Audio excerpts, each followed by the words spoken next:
അങ്ങ് അയോധ്യയുടെ ഭാവി രാജാവാണ്. ആ വിചാരത്തോടെ അങ്ങ് പ്രവർത്തിക്കണം. ഞാനിവിടെ രാജാവാകും.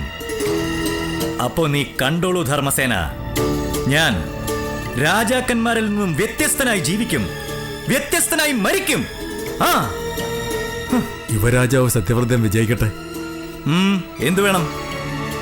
മഹാരാജാവിന്റെ കൽപ്പനയുണ്ട്. അങ്ങ് എത്രയും വേഗം രാജസന്നിധിയിലെത്തി മുഖം കാണിക്കാൻ കൽപ്പിച്ചിരിക്കുന്നു. എന്താ കാര്യം? ഏത് വിഷയം സംസാരിക്കാനാണ് അച്ഛൻ കാണാൻ പറയുന്നത്? അത് അഗ്രഹാരത്തിൽ നിന്ന് ഏതാനും ബ്രാഹ്മണർ വന്ന് മഹാരാജാവിനോട് ആവലാതി പറഞ്ഞു.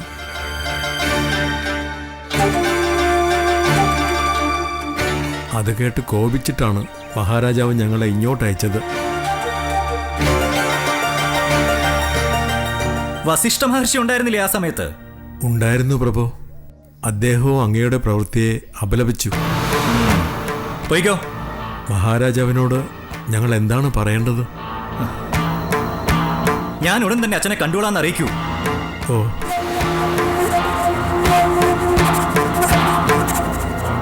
കാര്യങ്ങൾ കൈവിട്ടു പോവുകയാണല്ലോ ധർമ്മസേന. അങ്ങ് മഹാരാജാവിനെ കണ്ട് ക്ഷമ പറയൂ. ഇത്തരം പ്രവർത്തികൾ ആവർത്തിക്കില്ലെന്ന് പറയൂ.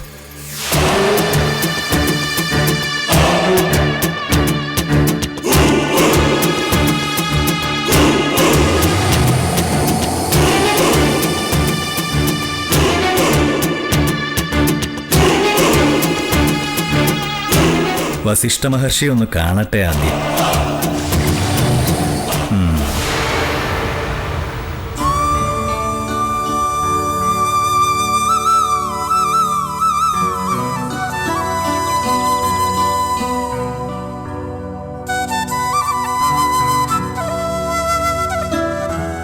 കൊട്ടാരത്തിലേക്ക് പുറപ്പെടുകയാണ് നാം.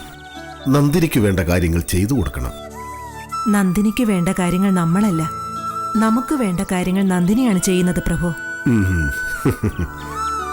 നന്ദിനി സുഖമായി വിശ്രമിച്ചോളൂ. നാം അയോധ്യയോളം പോയി വരട്ടെ.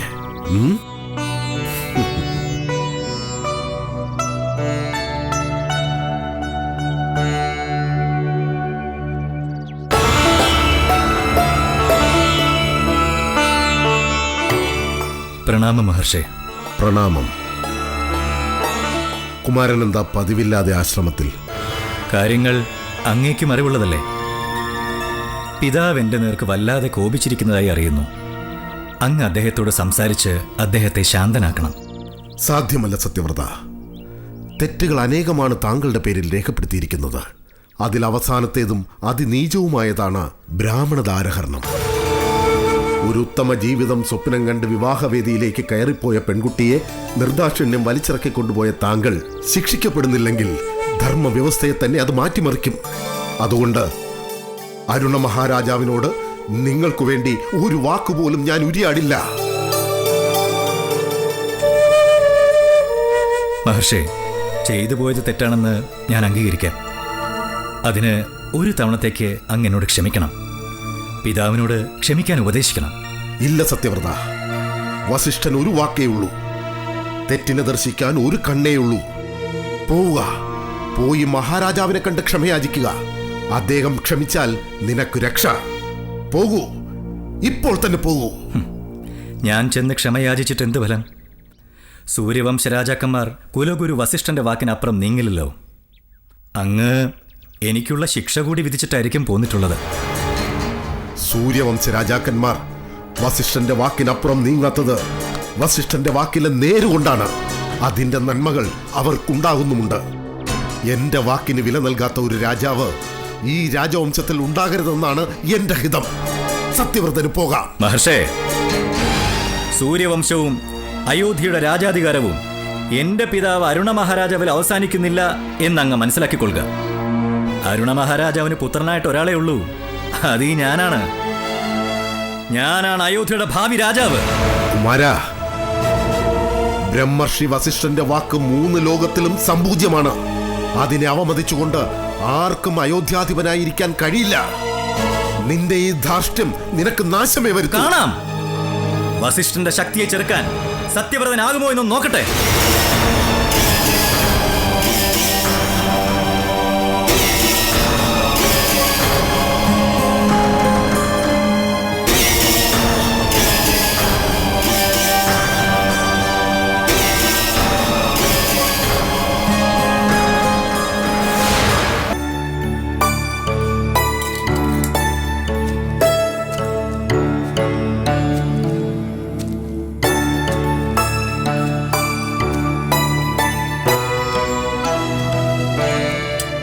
മഹർഷിയെ കണ്ടോ?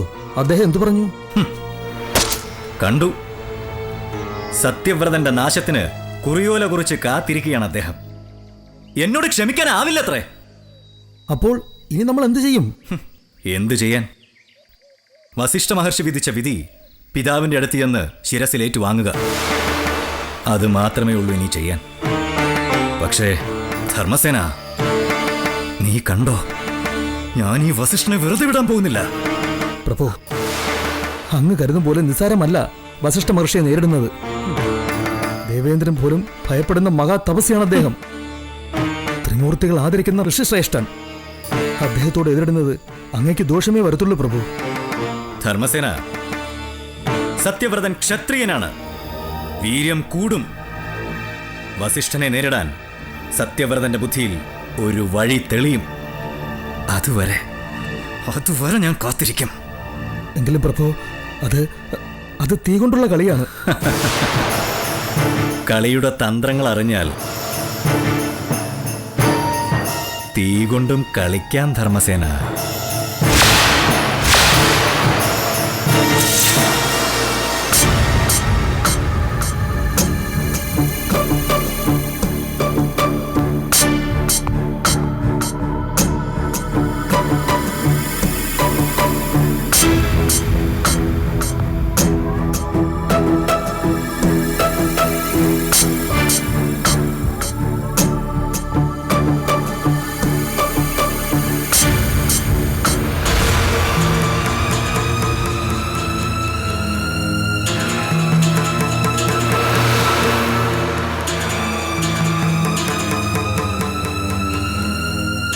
പ്രണാമം പിതാവേ.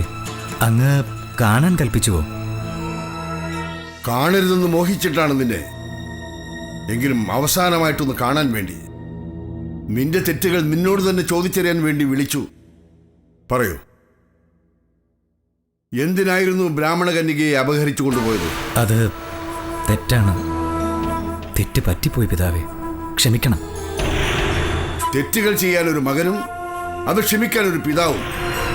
ഇനിയത് സാധ്യമല്ല. ബ്രാഹ്മണ വധുവിനെ അപഹരിച്ചതിലൂടെ നീ ചെയ്ത തെറ്റ് പരദാരഹരണം മാത്രമല്ല, ബ്രാഹ്മണ ഹത്യ കൂടിയാണ്. രണ്ടും പാപകൃത്യങ്ങളാണ്. അതിന്റെ ദൈവശിക്ഷ നിനക്കുണ്ടാകും. പക്ഷേ അതുകൊണ്ടായില്ല. രാജാവ് രാജനീതി നടപ്പാക്കാൻ ബാധ്യസ്ഥനാണ്. അത് നാം നടപ്പാക്കും. പിതാവേ, ഒരിക്കൽ കൂടി മാപ്പ് തരണം. ഇനി ഇത് ആവർത്തിക്കില്ല. ഒരു തെറ്റും ഇനി എന്റെ ഭാഗത്തുനിന്നുണ്ടാവില്ല. ചെയ്യാത്ത തെറ്റുകൾ അവിടെ നിൽക്കട്ടെ. പക്ഷേ ചെയ്ത തെറ്റിന് ശിക്ഷ കൂടിയേ തീരൂ. നിന്റെ പ്രവൃത്തികൾ നിന്നെ ഈ കുലത്തിനും കൊട്ടാരത്തിനും നിരക്കത്തവനായി മാറ്റിയിരിക്കുന്നു. ഇവിടെ നിനക്കിനി സ്ഥാനമില്ല. പോ, എന്റെ മുൻപിൽ നിന്നും പോ. മേലിൽ ഈ കൊട്ടാരത്തിൽ നിന്റെ പാദം പതിയരുത്.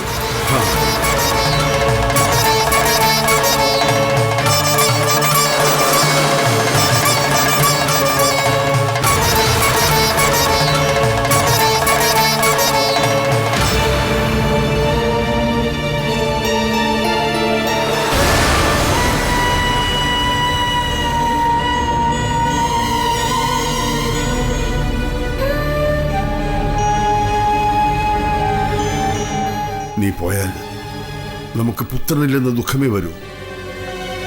പക്ഷേ സൂര്യവംശത്തിൽ നിന്ന് ഒരു കളങ്കം കഴുകിക്കളഞ്ഞ ആശ്വാസം കൈവരും. പോ, നമ്മുടെ കൺമുമ്പിൽ നിന്നും പോ.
എന്തായി പ്രഭു?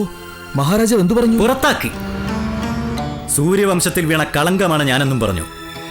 വസിഷ്ഠ മഹർഷിയുടെ അധർമ്മോപദേശങ്ങളാണ് പിതാവിനെ നയിക്കുന്നത്. മകൻ ക്ഷമ ചോദിച്ചിട്ടും ക്ഷമിക്കാത്ത പിതാക്കന്മാരുണ്ടോ? പ്രഭു, അതാണ് ഒരു രാജാവിന്റെ ധർമ്മസങ്കടങ്ങൾ. അങ്ങേ പുറത്താക്കാൻ മഹാരാജാവ് സ്വമേധയെ ആഗ്രഹിച്ചിട്ടുണ്ടാവില്ല. എങ്കിൽ പോലും ധർമ്മനീതി അദ്ദേഹത്തെ അതിന് പ്രേരിപ്പിച്ചു. അതനുസരിച്ച് പ്രവർത്തിക്കാൻ മഹാരാജാവ് ബാധ്യസ്ഥനുമാകും. അതിന് അങ്ങ് പിതാവിനെ കുറ്റപ്പെടുത്തരുത്. പക്ഷേ ധർമ്മസേന, അദ്ദേഹം രാജാവാണ്. രാജ്യത്തെ പ്രജകളും സമ്പത്തും നീതിശാസ്ത്രവും എല്ലാം അദ്ദേഹത്തിന് അധീനമാണ്. അപ്പോൾ ഒരു മകനെ ഇങ്ങനെ നിർദ്ദയം പുറത്താക്കുന്നത് നീതികേടാണ്. പ്രഭു, ഇക്ഷ്വാകു തൊട്ടുള്ള അയോധ്യാധിപന്മാർ എല്ലാം തന്നെ പ്രജാഹിതത്തിൽ ഏറെ തൽപരനാണെന്ന് അങ്ങേക്ക് അറിവുള്ളതല്ലേ? പ്രജകളിൽ തന്നെ ഭൂദേവന്മാരായ ബ്രാഹ്മണന്മാർ വന്നൊരു പരാതി പറയുമ്പോൾ അദ്ദേഹത്തിന് അത് നിസാരമായി തള്ളിക്കളയാനാവില്ല. അങ്ങ് മഹാരാജാവിന്റെ ധർമ്മസങ്കടങ്ങൾ കൂടി മനസ്സിലാക്കണം. നീ എന്തറിയുന്നു ധർമ്മസേന? മഹാരാജാവിനോട് പരാതി ബോധിപ്പിക്കാൻ ചെന്ന ബ്രാഹ്മണർ പോലും എന്നെ ശിക്ഷിക്കണമെന്ന് ആവശ്യപ്പെട്ടിട്ടില്ല. എന്റെ ശിക്ഷ വസിഷ്ഠ മഹർഷിയുടെ നിശ്ചയമാണ്. ഋഷിയുടെ നിസ്സംഗഭാവമൊന്നുമല്ല അയാൾക്ക്. ലൗകിക മനുഷ്യന്റെ തൃഷ്ണകളാണ്. തപസ്സിന്റെ പുണ്യമെല്ലാം തകർന്ന് വെറും ഒരു പുരവാസിയായി അയാളെ എനിക്ക് കാണണം. അതാണ് ഇനി എന്റെ സ്വപ്നം. പ്രഭു, അങ്ങ് അതിമോഹങ്ങളിലാണ്. ദീർഘദീർഘങ്ങളായ തപസ്സിന്റെ ശക്തി ക്ഷയിപ്പിക്കുക ക്ഷിപ്രസാധ്യമല്ല.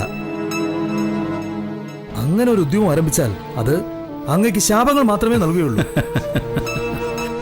ധർമ്മസേന,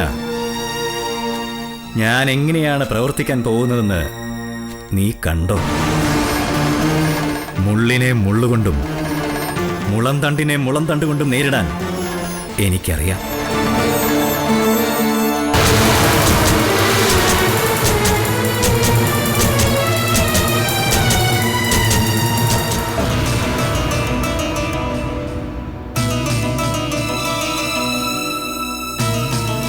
പ്രഭു,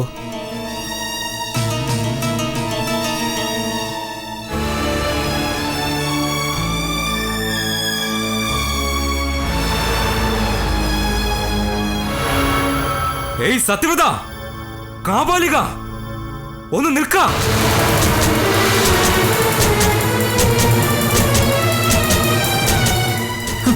എന്തൊരു അഹങ്കാരം! കൊല്ലും ഞാൻ അവനെ! അരുത് പ്രഭു, അതൊരു ബ്രാഹ്മണനാണ്. ഇനിയിപ്പോ ബ്രഹ്മഹത്യ പാപം കൂടി വലിച്ചു വയ്ക്കണ്ട പ്രഭു. വേണ്ട. ബ്രാഹ്മണനാണെങ്കിലും അവന്റെ അഹങ്കാരം കണ്ടില്ലേ? വെട്ടി നോക്കണം. അരുത് പ്രഭു. സത്യവ്രത, നീ അറിഞ്ഞോളൂ, വിവാഹ മണ്ഡപത്തിൽ നിന്നും നീ പിടിച്ചിറക്കിക്കൊണ്ടുപോയി അപമാനിച്ച എന്റെ സഹോദരി വിഷക്കായത്തിൽ നിന്ന് മരിച്ചു. പ്രജകളുടെ ക്ഷേമൈശ്വര്യങ്ങൾക്ക് പ്രതിജ്ഞാബദ്ധനാകേണ്ട രാജകുമാരനാണ് നിങ്ങൾ. പക്ഷേ നിങ്ങൾ കാപാലികനെ പോലെയാണ് പ്രവർത്തിക്കുന്നത്. സ്നേഹിത, നിങ്ങൾ പോകൂ, ദയവായി പോകൂ. ഈ നരാധവന്റെ തകർച്ചകൾ ഒന്നൊന്നായി കാണണം എനിക്ക്. അത് കണ്ടാലേ എന്റെ സഹോദരിക്ക് ആശ്വാസം ലഭിക്കൂ. ദുഷ്ട, നിനക്ക് ശാന്തി ലഭിക്കാതെ പോട്ടെ. വേണ്ട പ്രഭു, വേണ്ട. സ്നേഹിത, ദയവായി നിങ്ങൾ പോകൂ. ഇല്ല, വരൂ, വരൂ സ്നേഹിത, വരൂ.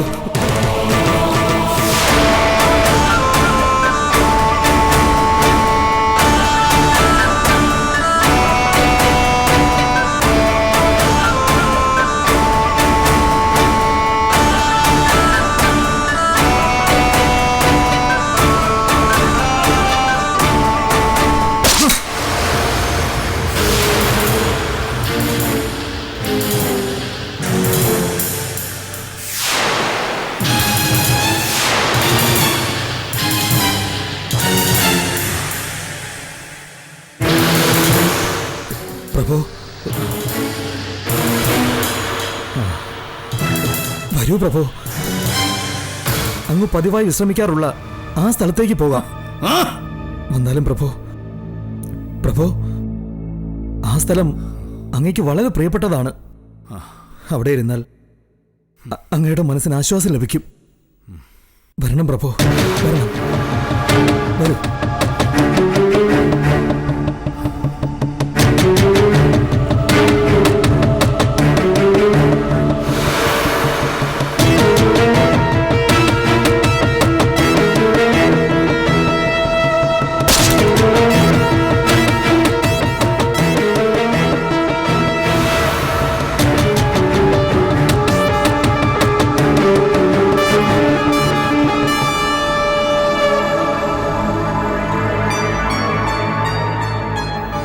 ധർമ്മസേന, കൊട്ടാരത്തിൽ നിന്നും നിഷ്കാസിതനായ നാം എങ്ങനെ ഇനി ഈ രാജ്യത്ത് താമസിക്കും? രാജകുമാരനായും ഭാവി രാജാവായും കണ്ട് എന്നെ ആദരിച്ചിരുന്ന ജനത ഇനി എന്നെ എങ്ങനെ ആദരിക്കും?